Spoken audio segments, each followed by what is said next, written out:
cantik orangnya, Sayyidah Hindun bintu Abi Umayyah ibnul Mughirah.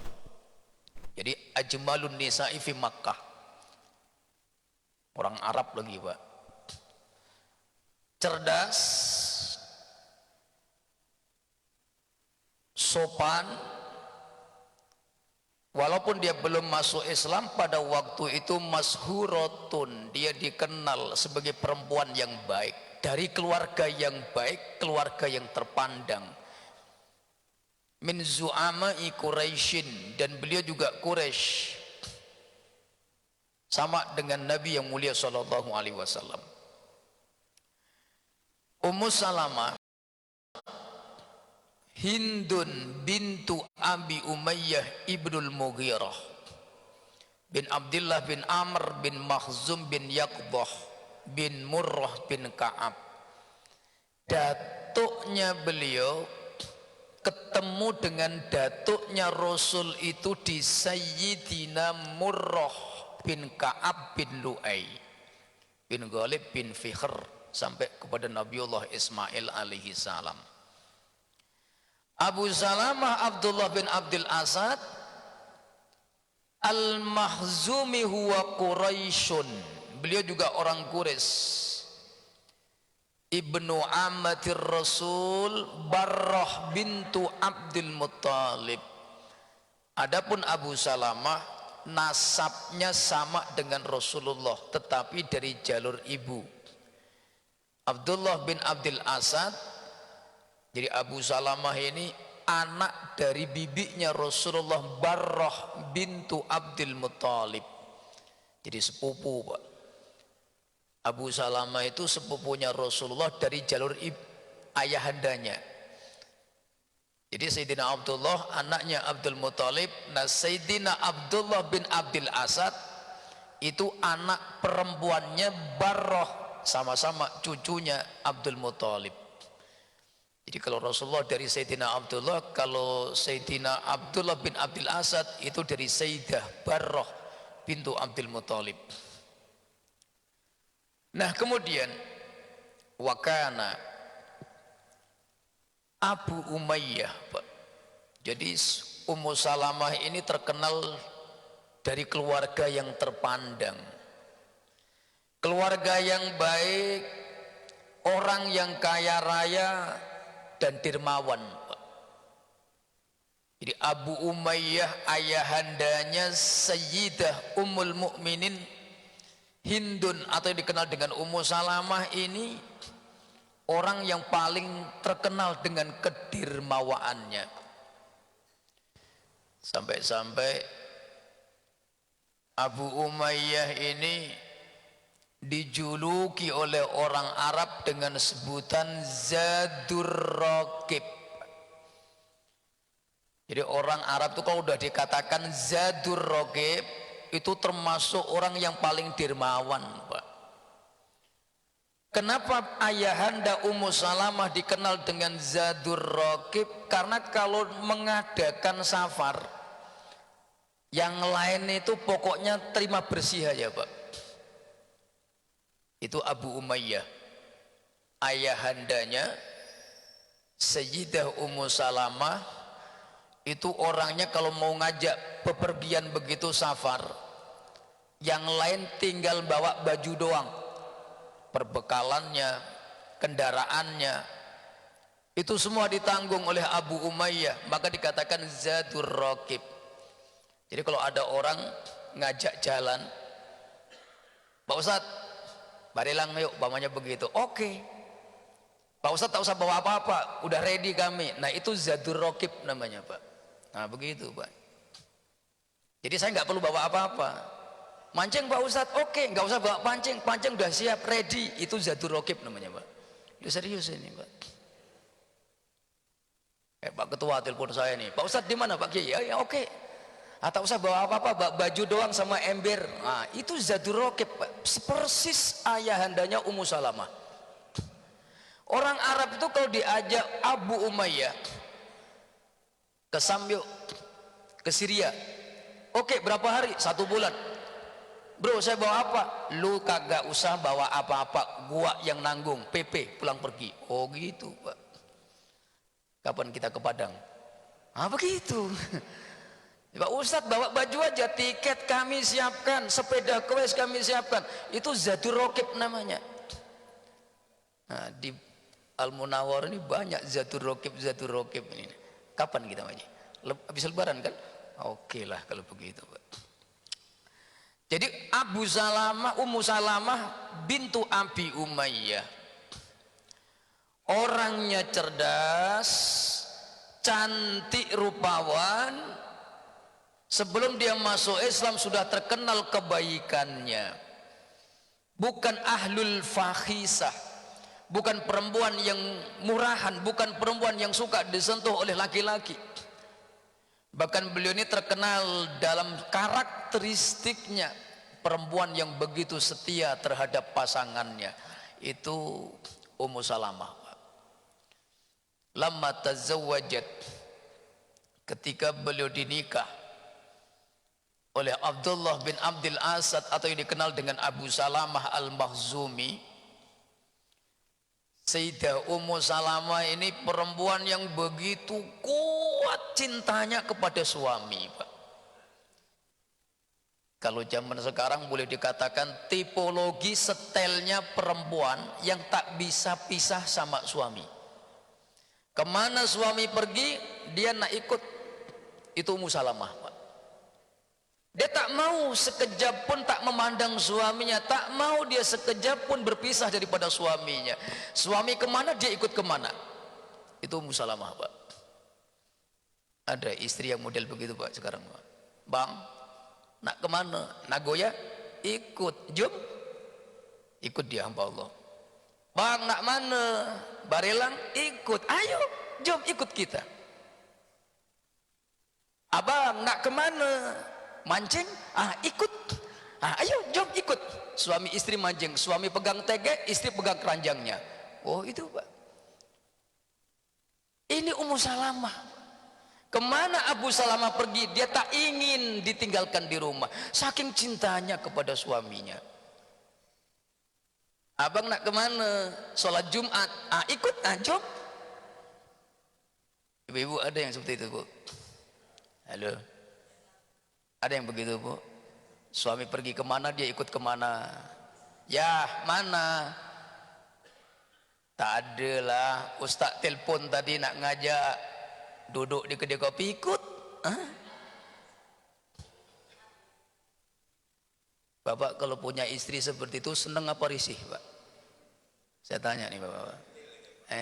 Ngindel aja. Lah di ke toilet aja ditungguin depan pintu, cepatlah Bang. Seneng apa senep, Pak? Halo. Bapak punya istri model Ummu Salamah, seneng apa senep? Ya seneng no. Kemana-mana dikawal, saking cintanya istri itu kepada suami, Pak. Ini istri nak ikut kita sengap. Asal aku pergi kau ikut, asal kau ikut aku pergi. Asal aku pergi engkau ikut, asal engkau ikut aku pas pergi. Tak boleh, Pak. Itu perempuan yang sangat cinta kepada suaminya. Makanya ketika peristiwa-peristiwa hijrah, Sayyidah Ummu Salamah selalu mengawal suaminya, mengikuti suaminya Abdullah ibnu Abdul Asad Al-Makhzumi. Begitu besarnya cintanya, begitu kuatnya kasih sayangnya kepada suaminya, sampai beliau itu sering menyampaikan keinginannya, Bang, kalau seandainya aku sewaktu-waktu nanti mati, meninggal duluan, abang janganlah nikah lagi ya Bang. Atau kalau abang jalan duluan, aku berjanji nih, sumpah demi Tuhan, aku tak akan menikah lagi ya abang. Pak, kalau punya istri begitu seneng apa enggak, Pak? Mas, nek sampean mati dhisik, aku ora bakal rapi. Nek aku mati dhisik sampean yo jok rapi, Mas. Enak enggak, Pak? Tak boleh kita nikah kalau istri jalan duluan. Atau sebaliknya, istri tak akan nikah lagi kalau suami jalan duluan. Ibu-ibu juga sama. Kayak Ummu Salamah begitu. Atau lepas suami meninggal langsung nyari lagi begitu. Bapak-bapak kayaknya sama nih. Jadi apa kata Abu Salamah? Selalu mukarrarah diulang-ulang, tak boleh begitu. Kalau aku jalan duluan, kau nikahlah. Dan mudah-mudahan engkau mendapatkan pasangan yang lebih baik daripada aku. Dan ini selalu diulang-ulang, Pak. Kenapa? Saking cintanya Ummu Salamah dengan suaminya, dia tak ingin dipisahkan oleh apapun dan ingin berkumpul di dunia dan di akhirat. Itu cinta yang luar biasa, Pak. Dan ini pernah diceritakan oleh beliau Sayyidah Ummu Salamah, bagaimana perjalanan cinta beliau ketika dipisahkan oleh waktu, dipisahkan oleh keadaan, dipisahkan oleh tempat.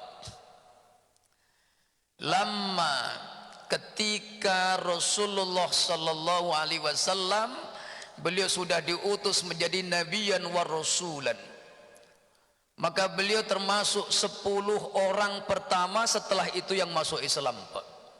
Ummu Salamah, Hindun bintu Abi Umayyah bin Mughirah, dan Abdullah ibnu Abdul Asad Al-Mahzumi. Maka setelah mereka menikah masuk Islam, maka Nabi memerintahkan fa'amarahum bil hijratil ula. Maka ketika terjadi peristiwa hijrah ke Habasah, Ethiopia, maka di antara 11 laki-laki dan 4 perempuan, ihda asara rijalan wa arba'atan niswatan, ada 11 laki-laki dan kemudian 4 perempuan. Di antara orang-orang yang hijrah ini ada Ummu Salamah dan suaminya. Dari 11 orang laki-laki dan 4 perempuan, kelompok pertama yang hijrah pertama kali ada syariat hijrah di dalam Islam, yaitu ke Ethiopia. Maka Sayyidah Ummu Salamah dan suaminya Abu Salamah dua-duanya pun terlibat ikut hijrah ke Habasah, Pak. Maka di Habasah mereka diberikan oleh Allah anugerah, yaitu keturunan lahirnya seorang anak yang diberikan nama Salamah. Dan ketika bertahun-tahun di Habasah, kemudian mereka mendengar kabar bahwa di Mekah sudah aman, Mekah sudah banyak orang masuk Islam, orang Quraisy kafir-kafirnya sudah lembut. Maka orang-orang yang hijrah ini kembali, Pak. Mereka kembali dari Habasah menuju Mekah. Maka rame-ramelah kelompok rombongan ini balik ke Mekah. Tapi ternyata sampai di Mekah, sebagaimana yang pernah kami sampaikan, di Mekah ternyata tidak seperti yang mereka bayangkan. Orang Mekah semakin brutal, semakin beringas, semakin kuat kezaliman yang mereka berikan kepada sahabat Nabi. Akhirnya mereka bertahan, dan Sayyidah Ummu Salamah dan suaminya berlindung dalam naungan perlindungan Abu Thalib bin Abdul Muthalib, paman Nabi SAW. Ketika Ummu Salamah datang menjumpai Abu Thalib dan suaminya, orang-orang Bani Makhzum rame-rame mereka meminta agar Ummu Salamah dikembalikan kepada keluarganya, keluarganya Bani Asad. Abu Salamah juga diminta keluarganya agar dikembalikan kepada mereka. Tetapi apa kata Abu Thalib? Itu tidak akan pernah terjadi. Orang ini telah minta suaka perlindungan kepadaku, biarlah mereka di sini dalam naunganku, kata Abu Thalib, Pak. Jadi Abu Thalib itu selain melindungi Nabi, dia juga melindungi sahabat-sahabat Nabi yang awal-awal ketika masuk Islam itu ditindas oleh orang-orang kafir Quraisy, Pak. Nah, kemudian berjalannya waktu, Pak. Rasulullah Shallallahu Alaihi Wasallam kemudian memerintahkan al-hijrah, untuk hijrah asaniyah, hijrah mim Makkah ilal Yasrib. Jadi Rasul kemudian memerintahkan sahabat-sahabat ini untuk hijrah ke Madinah. Dan sebelum Nabi hijrah, itu 1 tahun sebelum Nabi berangkat, itu sudah ada sahabat yang berangkat duluan, Pak. Dan siapakah mereka? Termasuk orang yang berangkat duluan qabla qudumin Nabi lil Yasrib. Sebelum datangnya Nabi ke Madinah, itu termasuk Abu Salamah Abdullah ibnu Abdul Asad Al-Mahzumi, atau yang dikenal dengan Abu Salamah, Pak. Ini Masya Allah. Beliau mendengar bahwa di Madinah itu sudah ada orang-orang yang masuk Islam. Itu adalah orang-orang yang ikut Bai'at Aqobah. Orang-orang Madinah dari suku Khadrat, suku Aus itu sudah ada yang masuk Islam sebelum Nabi hijrah. Sehingga Abu Salamah memiliki harapan, siapa tahu di Madinah nanti kita akan mendapatkan ketenangan dan kebaikan. Maka ia minta izin kepada Rasul Shallallahu Alaihi Wasallam. Maka Rasul mengizinkan Abu Salamah kemudian persiapan untuk hijrah ke Madinah. Disiapkannya 2 kendaraan unta, Pak. Tapi ketika akan berangkat, apa yang terjadi? Datanglah keluarganya Abu Umayyah, keluarganya Abdul Asad bin Al-Makhzumi. Maka mereka datang, dipegangnya lah tangan Sayyidah Ummu Salamah, ditariknya dan tidak diperbolehkan ikut hijrah suaminya, Pak. Jadi akhirnya dengan berat hati, tetesan air mata, Abu Salamah berangkat sendiri ke Madinah, ditinggalkan istrinya. Kenapa? La yumkinu, tidak memungkinkan. Kenapa? Keluarganya Abi Umayyah tak mengizinkan Sayyidah Ummu Salamah untuk ikut hijrah bersama suaminya. Wahai Abu Salamah, dulu pernah engkau bawa anak perempuanku ini ke Habasah Ethiopia. Aku izinkan, tapi untuk kali ini, kata Abu Umayyah, aku tak akan kasih izin. Kau bawa anakku pergi kemana-mana, biar dia ikut kami. Sayyidah Hindun Ummu Salamah tak bisa menolak, Pak. Nah, keluarganya Abu Salamah, Abdul Asad dan yang lainnya melihat Salamah ini ada di pengasuhan Ummu Salamah, yaitu ibunya. Mereka tidak terima. Anak laki-laki harus ada di keluarga pihak laki-laki. Itu orang Arab itu begitu, Pak. Jadi kalau ada anak laki-laki kok diasuh pihak ibu, itu mereka tidak ridho. Anak laki-laki harus ada di keluarga pihak laki-laki. Maka rame-rame mereka mendatangi keluarga Bani Abi Umayyah untuk mengambil Sayyidina Salamah. Diambilnya lah, kemudian dimintalah anak laki-laki semata wayang itu sebelum lahir adik-adiknya. Maka kemudian diambil dan dibawa oleh keluarga kakeknya. Sayyidah Ummu Salamah dalam riwayat Bukhari, Pak, beliau menceritakan tentang peristiwa itu, bagaimana kondisi beliau. Tiap hari beliau menangis, meneteskan air mata. Bahkan beliau katakan, setiap saat aku berlari ke ujung kota Mekah dengan harapan suamiku balik menjemput aku, kata Sayyidah Ummu Salamah, Pak. Penyayang, cintanya luar biasa, dan juga cemburunya luar biasa juga. Tiba-tiba dipisahkan dengan ujian Allah, dipisahkan dari suaminya, dipisahkan juga dari anak yang ia sayanginya, Pak. Anak diambil oleh kakeknya, suami hijrah dan tidak bisa membawa dirinya. Tiap pagi menong di depan pintu begitu, menatap ke arah utara, ke arah Madinah. Siapa tahu suamiku balik menjemput aku. Ibu juga gitu, Bu. Kalau lama suami tak balik gitu, menung, Bang, kapanlah kau nak balik nih, Bang? Sama Pak, Bu. Berarti kayak Ummu Salamah itu, Bu. Menung dia tiap pagi, dia lari ke arah utara kota Mekah. Siapa tahu suaminya balik menjemputnya. Ini harapannya Ummu Salamah yang mulia radhiyallahu anha, akan tetapi itu tidak terjadi. Kurus dia, pucat wajahnya karena memikirkan bagaimana bisa berkumpul kembali bersama dengan suaminya, dengan anaknya. Akhirnya suatu hari beliau berada di tepi kota Mekah, menatap jauh-jauh ke arah utara kota Madinah, Pak. Yang ditatapnya itu adalah terik matahari di atas padang pasir. Kelemun-kelemun nek cara wong Jawa, Pak. Apa kelemun-kelemun itu? Kalau panas terik kita lihat kan ada kayak bayang-bayang, itu namanya fata morgana. Apa fata morgana itu, Pak? Walaya kelemun-kelemun itu lah, Pak. Ada seorang rajulun min Bani Al-Makhzum, Pak.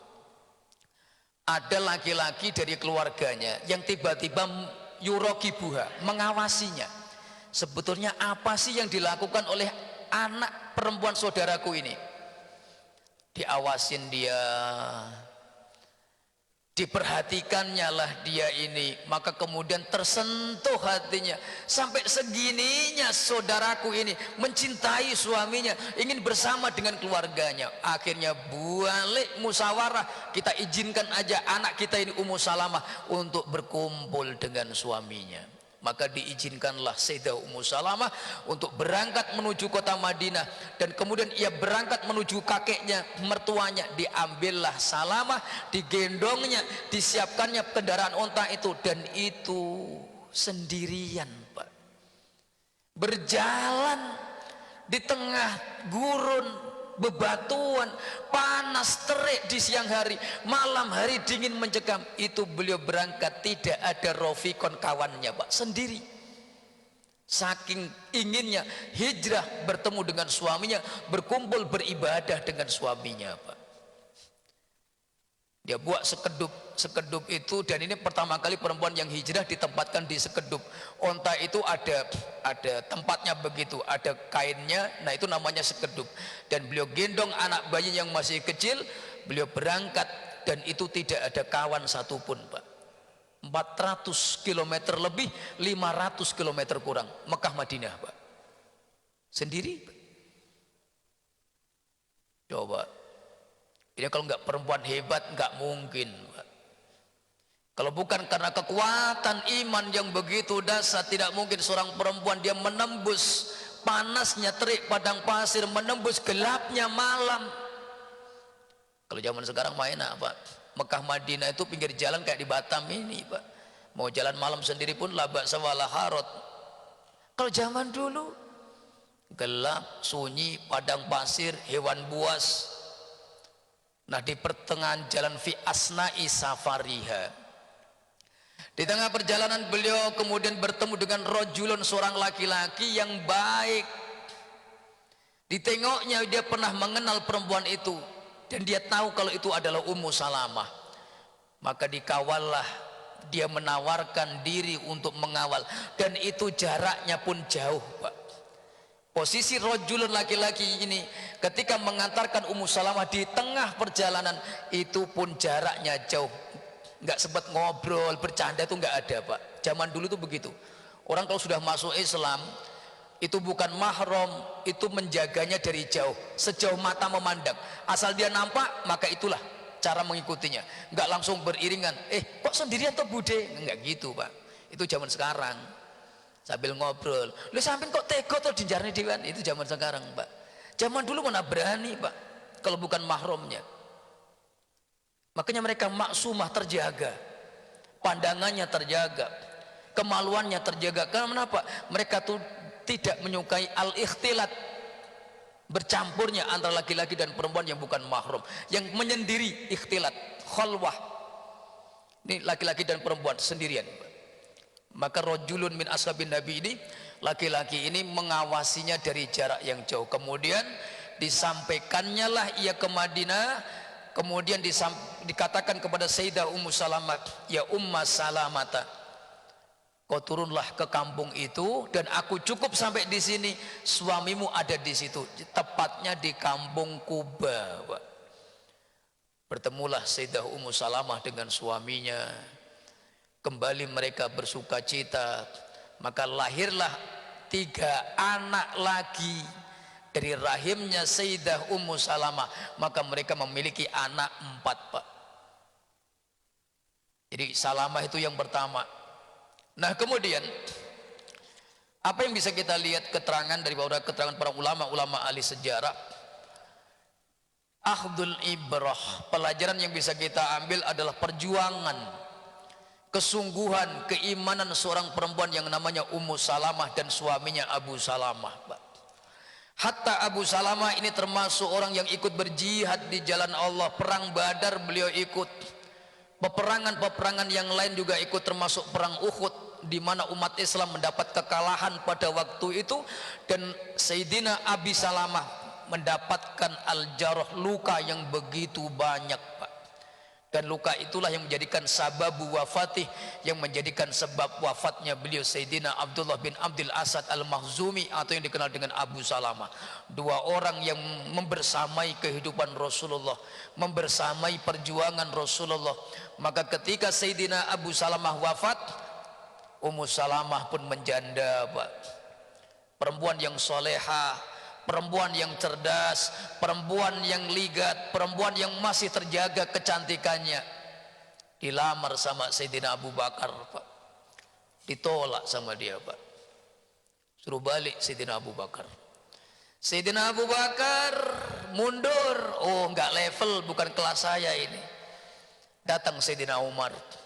Wah, gua lebih gagah nih, pasti diterima begitu kan. Sampai di depan Sayyidah Ummu Salamah, ditolak, Pak. Irji ya Umar, balik, aku tak nak sama engkau. Sayyidina Umar aja ditolak, Pak. Datang sahabat-sahabat yang lain, semuanya ditolaknya.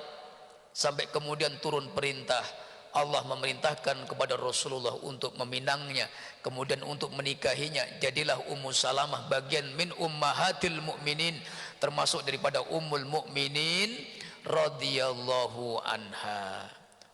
Maka ketika akan dinikah oleh Rasulullah, apa kata Sayyidah Ummu Salamah? Ya Rasulullah, aku ini janda ya Rasulullah. Anakku masih kecil-kecil ya Rasulullah. Macam mana engkau akan menikahi aku? Ya Rasulullah, aku ini wanita yang pencemburu ya Rasul.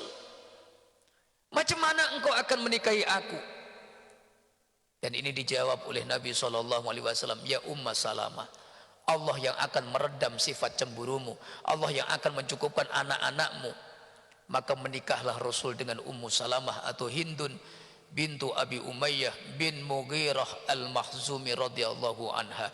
Beliau terkenal kecerdasannya, kewibawaannya. Beliau banyak meriwayatkan hadis-hadis Nabi SAW. Maka dalam kitab Bukhari itu banyak an Ummi Salamata, an Ummi Salamata, an Ummi Salamata. Hadis ini diriwayatkan dari jalur Sayyidah Ummu Salamah Ummul Mukminin. Beliau ini saking cerdasnya. Ini Ummu Salamah, Pak. Seorang perempuan pejuang mujahidah, perempuan yang dipuji oleh Nabi SAW, dan itu memang beliau termasuk pencemburu, Pak. Makanya beliau pernah merengek. Dalam beberapa keterangan hadis disebutkan beliau pernah ngambek, Pak. Ngambek karena dikasih Nabi itu onta yang lelet jalannya, lambat, sehingga ketinggalan terus sama ontanya Nabi. Nangis dia, Pak. Nangis, ngambek. Tapi apa yang mafa'al Nabi? Nabi kemudian mendatanginya, mendekatinya, kemudian disek Pak, air matanya, kemudian dilap sama Nabi dengan tangan beliau. Famasahan Nabi SAW. Nabi kemudian mengusap air mata yang ada di kedua matanya Sayyidah Ummu Salamah. Masya Allah, Pak. Ibu juga sama, kalau nangis suami datang, mah kenapa diusapkah mah air mata itu, Bu? Atau sebaliknya, kau ini cengeng, perempuan dah tua pun suka nangis gitu, Bu. Bu, Assalamualaikum. Nasib lah, Pak. Nabi itu romantis, istri lebih satu, tapi Nabi sangat romantis karena Nabi selalu diperintahkan oleh Allah, dijaga oleh Allah. Istri nangis, beliau pegang tangannya, didiamkannya, dirayunya, dibujuknya, agar apa? Hilang kesedihannya. Perempuan tuh kalau nangis itu karena ada sesuatu yang diinginkan tapi tak sanggup menyampaikan, Pak. Itu, Pak. Makanya kalau ada istri, Bang, nak mana mancing? Ikut, jom, ikut bawa, Pak. Aku nih mancing, nanti kamu ikut. Nanti kamu hitam, pakai masker siang supaya tetap glowing, nggak kena terik matahari. Oh, banyak solusi sekarang, ibu-ibu. Jadi jangan tak diajak, Pak. Jadi demikian keindahan kisah cintanya Sayyidah Ummu Salamah dan suaminya, dan kisah cinta beliau bersama manusia yang paling sempurna, Habibuna Rasulullah Muhammad SAW. Karena waktunya sudah masuk waktu syuruk, kami tidak bisa sampaikan dengan panjang lebar. Sebetulnya kisah ini kalau diuraikan 3 pertemuan pun tak cukup, cuman karena kita membahas penggalan-penggalan kehidupan para sahabat bersama dengan kehidupan Rasulullah SAW, maka kami ambil secukupnya untuk supaya semuanya bisa kita bahas, karena jumlahnya kita akan bahas kurang lebih 400-an lebih, Pak. Baik itu yang kita bahas secara umum atau nama-namanya secara khusus. Termasuk dalam kitab Hayatus Sahabah disebutkan, dan kitab-kitab yang lain itu kurang lebih nanti secara terperinci paling tidak ada 300-an nama sahabat yang namanya diketahui dan kisahnya diketahui oleh para ulama. Jadi 2 tahun lagi baru khatam, Pak, kayaknya. Nah, serius ini, Pak. Ada pertanyaan, Pak? Ibu-ibu ada yang mau bertanya? Silakan. Yang bertanya saya doakan panjang umur, barokah, sukses, bahagia selalu. Nanya dulu baru saya doakan. Pak Haji semua ada yang bertanya? Cukup, Pak.